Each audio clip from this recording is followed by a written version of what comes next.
Let's start with the young player, because for me, that was like an obvious controversy when I saw that I tweeted it. When you look at Nabo Declan Rice, Nabo Trent. I'm sorry, Chuck. I just want to cut through there. I just want to cut through there because, like, you know what?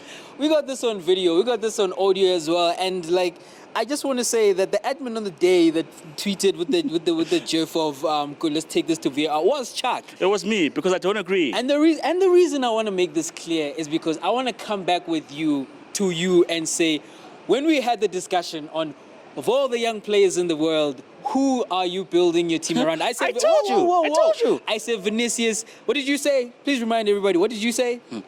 This was about 10 months ago. What did you say? I said to you, what did to you run say? it back, but for those who have not listened to the podcast, listen to that episode. I said Phil Foden would be my choice for young player. And now you got a problem with Phil Foden winning the young player of the year in the Premier League. You had him as the best young player in the world. Best prospect because of his versatility. But I need to say this on camera, on mic. Ever since I said that. Oh, yes, are you walking that back now? Ever since I said that, I was like, come on now. Looking a little funny under the light. Look. I'm happy to walk back. I just want to edit make that sure. and say that I have a different opinion right now. Okay. Why I chose Foden to begin with is that, one, he was on fire at the time. And what I liked about Foden is his versatility, how he can play deep, how he can play further up the field, and his touch, and the fact that he's playing at a high level at City. When you look at what others have done thus far, Declan Rice has stepped up for West Ham. I mean, he is one of the sole reasons. I mean, him and Bowen, the keeper as well, are one of the reasons why they were in there with the shout for the Champions League, in there with the shout for the Europa at worst. I mean, they finally got to the Conference League, but I mean, they had a decent campaign. When you look at Trent, look, I said this to you that I think last week that Liverpool have got depth in that Trent doesn't have to control the game by himself now or be the only creative source. There's Thiago as well. And I know that I can confidently say that if it's not Thiago, it's definitely Trent who's running the game. So when you look at the game that Trent is running and the fact that he's good with the set piece, he's good with his overlapping runs, just about everything that you want him to do as a modern-day fullback. When I look at the past campaign, I cannot give that to Foden. It has to go to Trent. You'd give it to Trent? I'd give it to Trent. Okay. So I disagreed with the Foden selection as well. And I mean, we can go into the stats. Saka has scored more goals and I think more assists. But then Mason Mount has got equal amount of goals as Saka and more assists than Foden. Then there's the argument that Foden, though he does have the 9 goals and 5 assists in the Premier League, he's done it in with less game time. So his averages per minute are higher. Had he played as many minutes as those other guys, he would have been. That for me is the problem. There.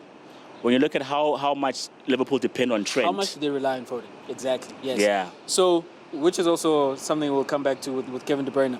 But yeah, Chuck, on this one, you know what?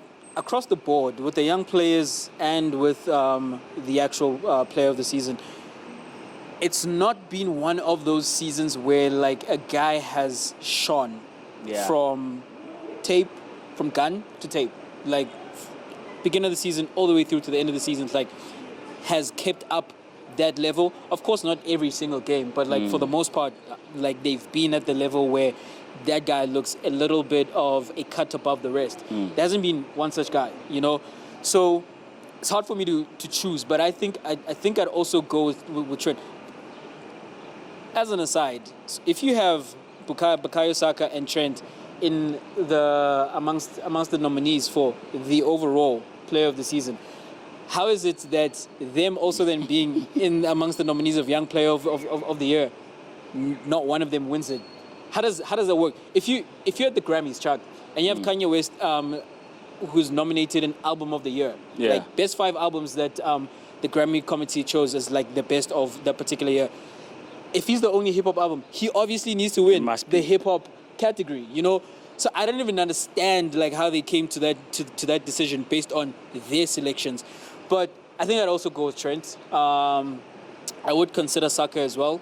I've been a little harsh on Saka over throughout the season, but I've come around to saying the issue at Arsenal and why Saka doesn't look as impressive as he probably is because of the tactics. It is because that he's always faced up with a guy or 2 guys whenever he receives the ball. He's never running in space. He doesn't have the opportunity to take it up with momentum and to just slalom past guys. He needs to be inventing things from the ground up because it's just so hard to be on the front foot as an attacking player that he is and in that Arsenal system. And when you consider the fact that he has been Arsenal's talisman, as an Arsenal fan, this season we've lost Aubameyang. Who had inherited that mantle from Alexis Sanchez, and now it's Saka. It's very firmly Bukayo Saka, and he's carrying a lot more on his plate than a Trent at Liverpool, than someone like Foden at Manchester City. The guy who I'd put right there with him is a Declan Rice, because Rice looks, when I saw Rice playing at the Etihad and also against Manchester United, I was just like, man, at halftime, whoever signs the checks, whoever makes his decisions, needs to go to the West Ham dressing room and just pay whatever for that guy. Get him now. Yeah. On a field where he's playing against better players, it is very clear.